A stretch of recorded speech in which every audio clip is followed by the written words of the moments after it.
Muito boa noite e bem-vindos às causas de Miguel Júdice. É terça-feira, José Miguel Júdice, muito boa noite. Boa noite, Clara. Nós hoje, enfim, o grosso das causas de hoje é sobre a pandemia, que sofreu um agravamento na última semana, mas hoje o dia até foi menos negativo em relação aos anteriores desta mesma semana. E hoje temos também aqui uma novidade, porque vai mostrar uma série de gráficos e de quadros ali naquele ecrã maior, mas começamos por onde? Eu tenho de agradecer, para já agradecer muito aos técnicos da SIC. Se alguma coisa correr mal, a culpa é minha, porque eu nunca fiz essa experiência. Não, antes de irmos para os gráficos, eu queria lembrar algumas coisas. A primeira é que, a partir do dia 7 de abril, portanto, vá lá, 3 semanas depois das primeiras mortes, ou do confinamento, eu comecei a defender uma estratégia alternativa à do governo. Olhando para a realidade que estava aparente. É evidente que eu não sou especialista, longe disso, mas logo a seguir, no próprio dia, recebi o primeiro contacto e eu queria a essa pessoa agradecer e, através dela, agradecer a epidemiologistas, médicos, psicólogos, economistas, matemáticos, estatísticos, que muito generosamente e anonimamente me telefonaram, me escreveram, mandaram informação, e todo o trabalho que eu fui fazer sobre a pandemia foi um trabalho de equipa final e não apenas meu. O que é que eu fundamentalmente dizia? Para mim era evidente que o Estado, o Ministério da Saúde, tinha desvalorizado o risco da pandemia até março. Por causa disso não tinha preparado nada. E como não tinha preparado nada, nem sequer tinha comprado equipamentos, proteção, o confinamento era essencial também por isso. E, portanto, foi uma excelente ideia. Só que, no final de março, princípio de abril, era evidente, como os gráficos vão demonstrar, que tinha havido uma alteração de paradigma. Aquilo que a Diretora-Geral de Saúde agora diz que aconteceu. Não, aconteceu a partir da Páscoa, no dia seguinte ao da Páscoa. E essa alteração de paradigma dizia basicamente que o que se devia passar a fazer era concentrar todos os meios de proteção nos grupos de risco. Lembra-se de eu ter dito que devia haver um desconfinamento mais demorado para os maiores de 70 anos do que para os outros, e houve um grande protesto, até o Presidente da República se meteu nisto, a dizer que era colocar numa espécie de gueto os idosos. Eu disse, não, quem quiser optar fora disso, opte, não quer estar protegido.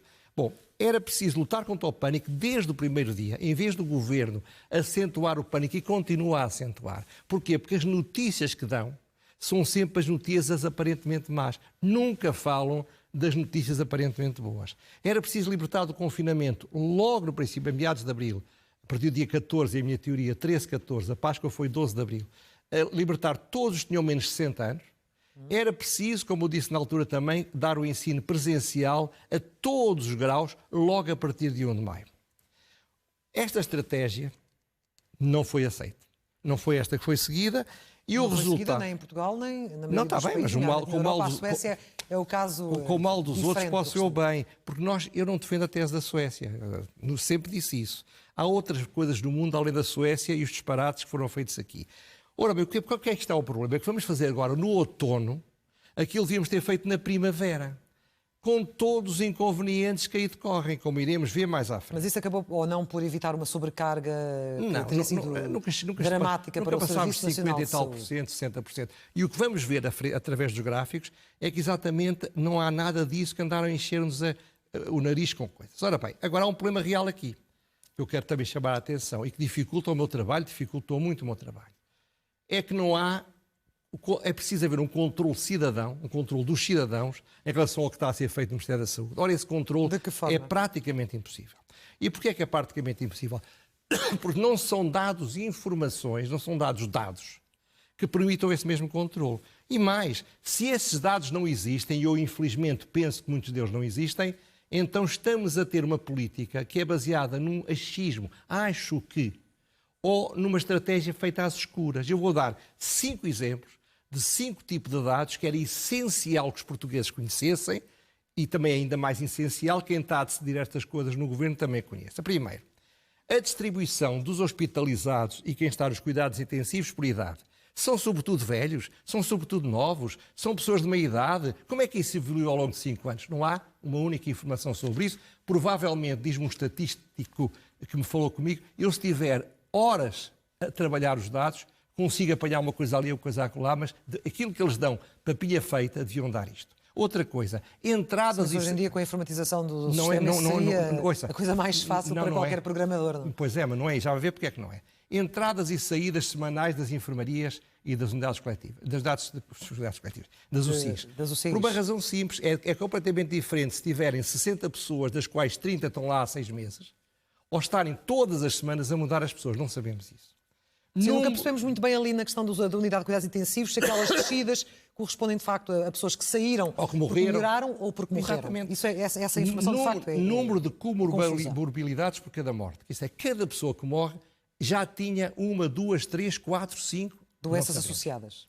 Se um morto com menos de 20 anos, os 29 mortos com menos de 49 e os 59 entre 50 e 59, portanto, cerca de 89 pessoas, se estas pessoas tinham comorbilidades ou não. Nunca ninguém nos disse nada sobre isso. Mas essa informação existe, porque várias vezes foi referida. Não, nunca foi referida. Eu tenho uma atenção. Foi referida nas conferências de imprensa, dizendo que determinada pessoa morreu, nomeadamente o primeiro morto, eu lembro. Mas falaram desse, por isso é que você se lembra. Que tinha comorbilidades. Mas só falaram desse, não falaram mais nenhum. Depois, quais as idades e as comorbilidades que as pessoas tinham em cada dia, a partir de 1 de agosto, por exemplo? Nós não sabemos, não há nenhuma informação sobre isto. E porque isto é muito grave, porquê? Porque a própria Graça Freitas confessou em setembro que há milhões de dados que a Direção-Geral de Saúde não consegue tratar. Isto é, eles estão lá os dados, mas não os conseguem tratar. E como são burocráticos, disseram também esta coisa extraordinária. Ainda estamos a tratar os dados de 2019. E só quando acabámos 2019 é que entramos em 2020. O que é que eles deviam ter feito?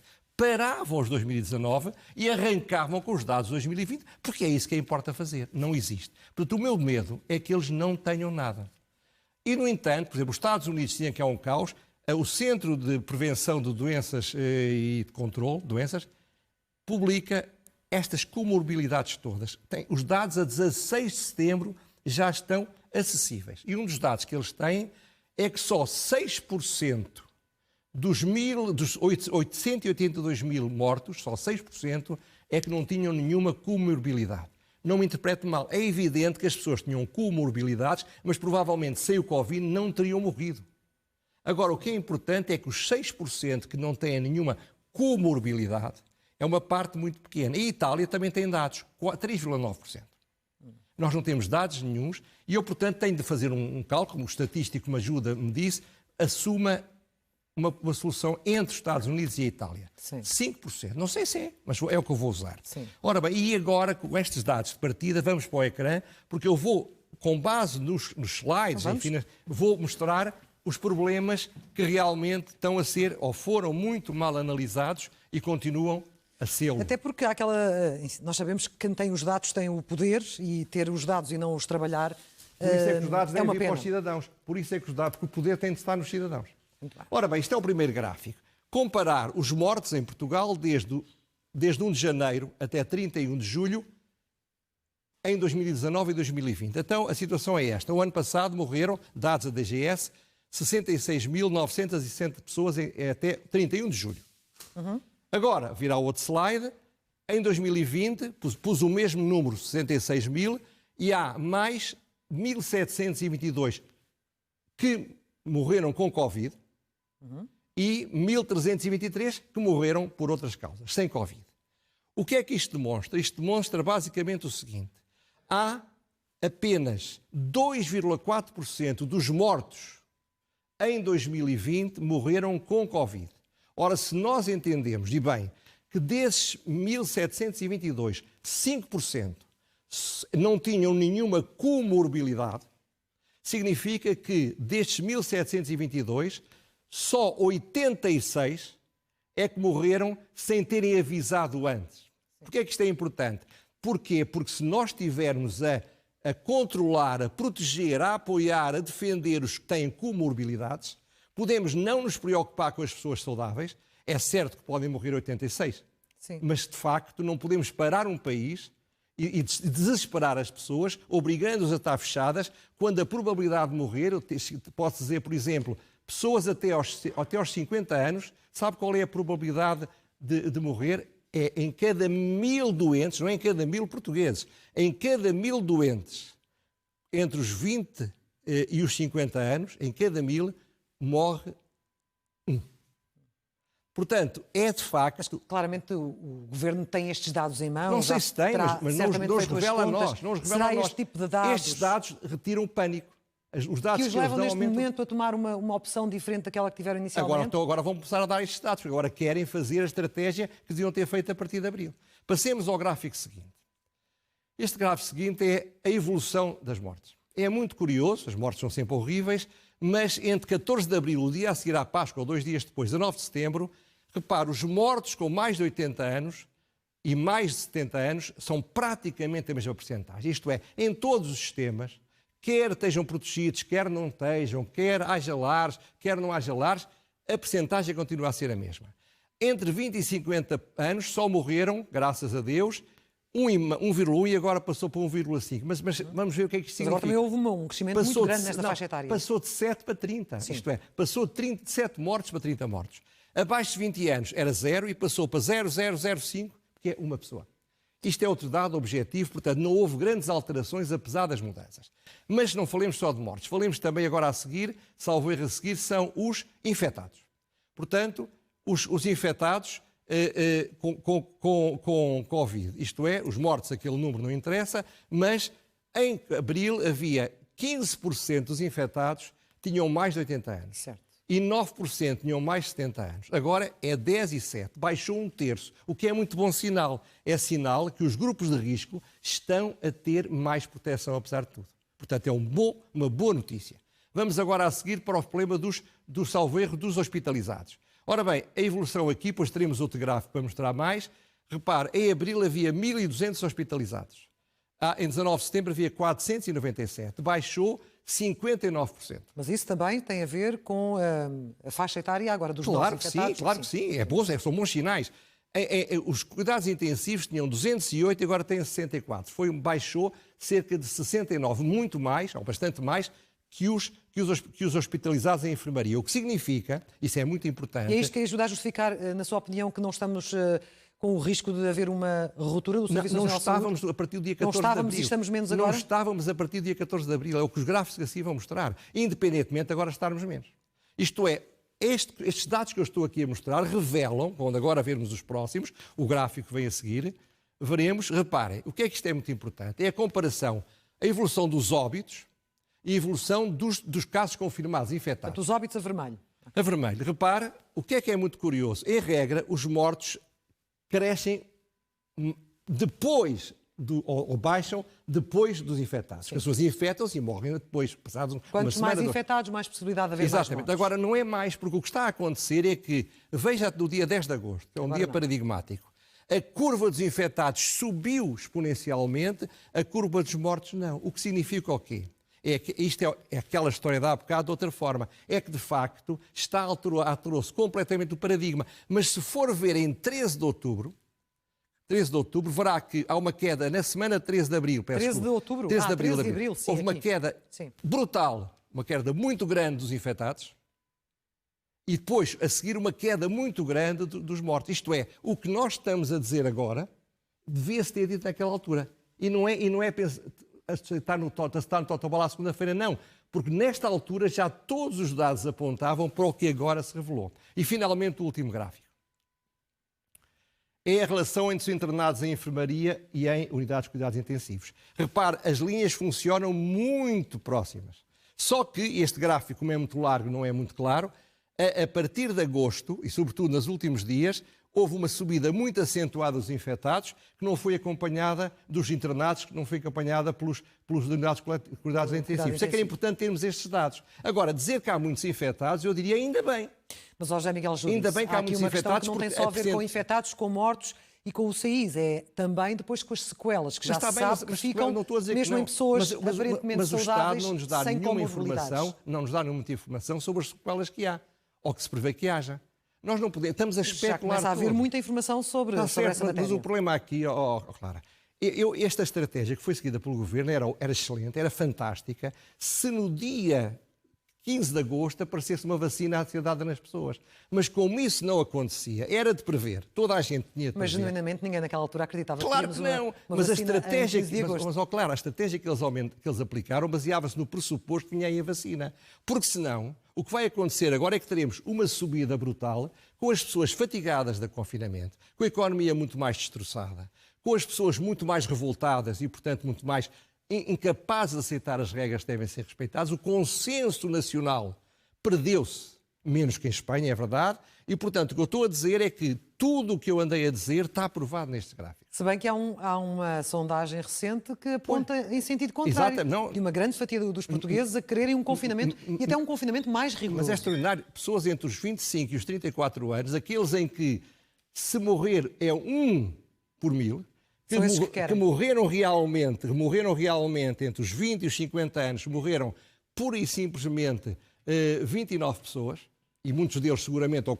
teoricamente 28 tinham comorbilidades, pessoas perfeitamente saudáveis, 65% dessas pessoas querem mais confinamento. Sim. Ora bem, porquê? Porque a estratégia de comunicação do Estado e de outras entidades é criar o pânico. Voltamos para a mesa? Não, vamos sim, senhor. É criar o pânico e não mostrar que não há razão para pânico. Portanto, olhando para estes gráficos que esteve aqui a mostrar, e eu acho que são bastante elucidativos, considera, portanto, que toda a estratégia foi...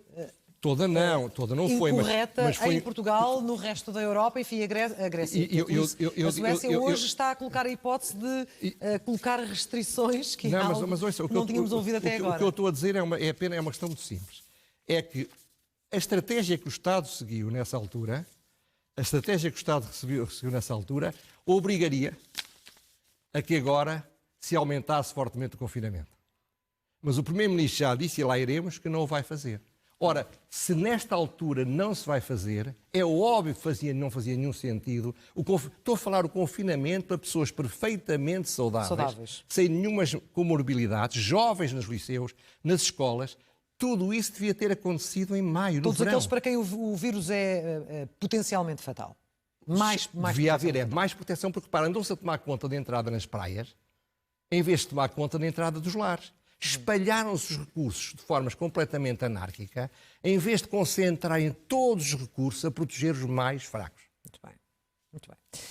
Vamos a conclusões em relação a isto, ou portanto, já concluiu tudo? Não concluiu tudo, só para acabar realmente dizer, deixe-me cá ver, fundamentalmente o que eu acho que há que dizer é que o resultado de uma estratégia alternativa teriam morrido menos idosos, porque precisamente teriam estado mais protegidos a partir de meados de abril. Segundo, havia uma redução muito menor nas outras doenças e mortes e, portanto, melhor saúde pública para quem poderia ser tratado e deixou de o ser por causa da pandemia. A fadiga do confinamento que leva as pessoas a abusarem seria menor. Os efeitos sociais para os mais desfavorecidos da crise económica seria menor. E a adesão social, a coesão social das pessoas na luta contra a pandemia era muito mais fácil de ser obtida agora se as pessoas não tivessem estado inadequadamente, inutilmente fechadas em casa, sem terem riscos nenhuns de adoecerem gravemente. Pois, mas depois é isso que nos deixa um bocadinho espantados com as contradições entre aquilo que seria e aquilo que depois as pessoas acabam por defender. Se eu pudesse dizer os nomes dos epidemiologistas, dos especialistas em infecções, dos especialistas em medicina molecular, que me telefonavam, que me davam notícias, que me davam informações e que me diziam, eu tenho medo de exprimir a minha opinião igual à sua. Não porque me batam, não porque tenha... Em Portugal, em última análise, foi sempre uma decisão política, na Suécia não foi. Os meus amigos zangam-se comigo se eu disser isso. Portanto, o que eu digo é dito por muita gente especializada que não é ouvida. Vamos avançar? Vamos avançar para outra espécie de pandemia. Para a matéria política, porque a nível político, André Ventura conseguiu ver aprovada a lista para a direção do Chega à terceira tentativa. Estranhou não ter tido sucesso logo à primeira tentativa. O que é que isto revela do Chega? Ora bem, no momento eu criei agora uma nova rúbrica que não vai acontecer sempre, só quando se justifica. Chama-se o Cantinho dos Populistas. E esse cantinho é para ser ocupado pelo André Ventura e pela Ana Gomes, ou por ambos, ou por qualquer um deles, quando o merecer. É uma espécie de prémio ao populismo, entre aspas.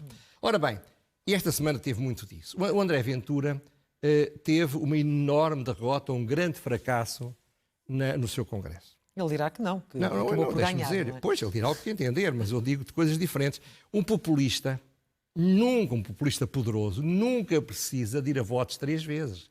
É seguido com delírio pelos seus seguidores. Veja o que se passava com grandes populistas, como o Chávez, como o Mussolini, como todos esses... Chamam os seguidores cegos. Não é? Exatamente, isso é que é o característico do populista. Ora, quando ele tem de votar 3 vezes, mostra que não é um populista forte. Ora, o populista fraco cai no ridículo. Tudo o que ele diz... Repara, e acha que ele foi ridículo? Completamente ridículo. Aliás, pedi para ser no ecrã uma fotografia em que ele está mais ou menos de joelhos diante do seu povo, basicamente a pedir-lhe, segundo parece, e foi dito pela imprensa, a pedir-lhe que eles votem nele. De facto, ele não podia começar pior e, volto a dizer, populista, ridículo, é terrível. Ana Gomes, do seu lado, também teve uma semana péssima. Fracassou totalmente na entrevista com o Ricardo Araújo Pereira. Como sabe, o Ricardo Araújo Pereira dá as perguntas às pessoas porque o jogo é esse. Mas não espera que as pessoas tenham um papel e tenham a ler as respostas. Ora, ela, em grande parte das perguntas do Ricardo Araújo Pereira, estava a ler as respostas que tinha preparado em casa. Depois, perdia-se no meio do programa. Deve estar já cansado e sabe que a luta política é violentíssima. Eu não queria nem morto. Agora, ela não começou a campanha. Claro, mas eu parecia-me que ela se perdia às vezes. Portanto, cansaço. E quando sai para fora de pé, quando deixa de tratar dos temas populistas, perde. Nota-se, não há palmas, não há nada, e ela volta aos temas populistas. Agora, ela começou muito mal porque não disse a verdade sobre o Presidente da República. O que é que acontece? Ela disse, eu vou deixar o programa que tenho como o Presidente da República. Ele também se candidatou e só deixou muito mais tarde. Vou fazer exatamente como ele. Só que não é verdade. Não é verdade. O Presidente da República anunciou a candidatura no dia 10 de outubro e acabou dia o programa... 9 de outubro, uma sexta-feira. Pronto, okay. E logo a seguir acabou no o programa. No dia 11 despediu-se. E ela já fez no dia 10 de setembro. Portanto, ela já devia ter-se despedido. Ora bem, eu quero lá saber que ela esteja ou não esteja. Repare, como disse do Costa em relação ao Vieira, não é ilegal o que ela está a fazer. Não é que não vai contra nenhum código de conduta, mas é um erro político. E é um erro político porquê?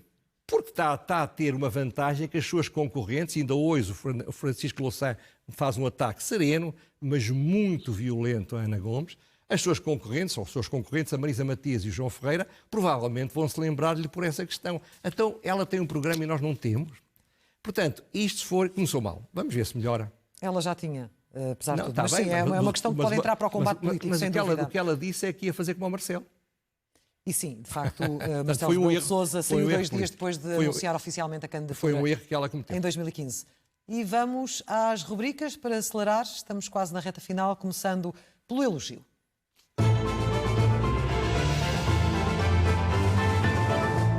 O elogio ao Presidente da República, que conseguiu desmontar a complicação que o António Costa arranjou apoiando o Luís Filipe Vieira. Acha que foi um trabalho do Presidente? Foi de certeza. Aliás, ele pôs nos jornais. Acha que não foi um trabalho entre o próprio António Costa e o Luís Filipe Vieira? Nada. Senão, os jornais, o Expresso não mente. E estava lá dito como é que foi. Sim. O Presidente da República não se esquece de lembrar essas coisas. Agora, a solução que foi, na prática, foi uma péssima solução, porque o Vieira, extraordinariamente, despediu os políticos que o apoiavam, sem sequer ter pedido desculpa por os terem incomodado. Não é? Portanto, mas ele é o que é. Agora, o Marcelo não tem culpa do Vieira ser um bocadinho mal educado, fazer coisas assim. Ler é o melhor remédio.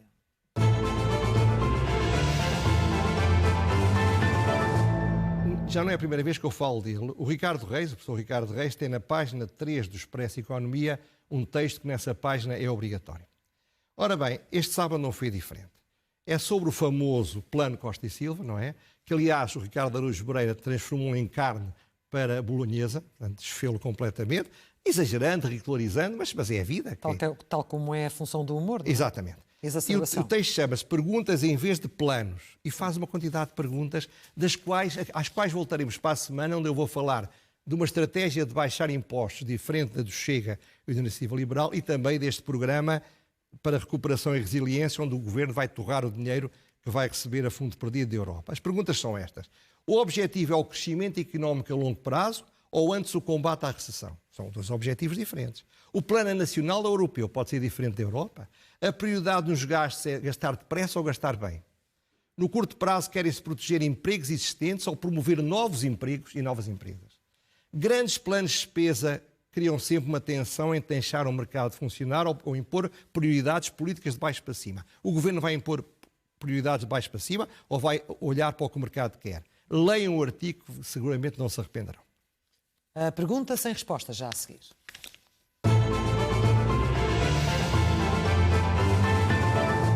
Não sou uma somata delas, são as perguntas do Ricardo Reis. Eu era incapaz de fazer perguntas mais oportunas, mais adequadas, mais essenciais que o Governo e a oposição também respondam. Até a ver, não vi resposta nenhuma a isto. Portanto, são estas perguntas. São estas perguntas que eu chamo na gíria futebolística bizarro. Vamos finalmente para a loucura mansa.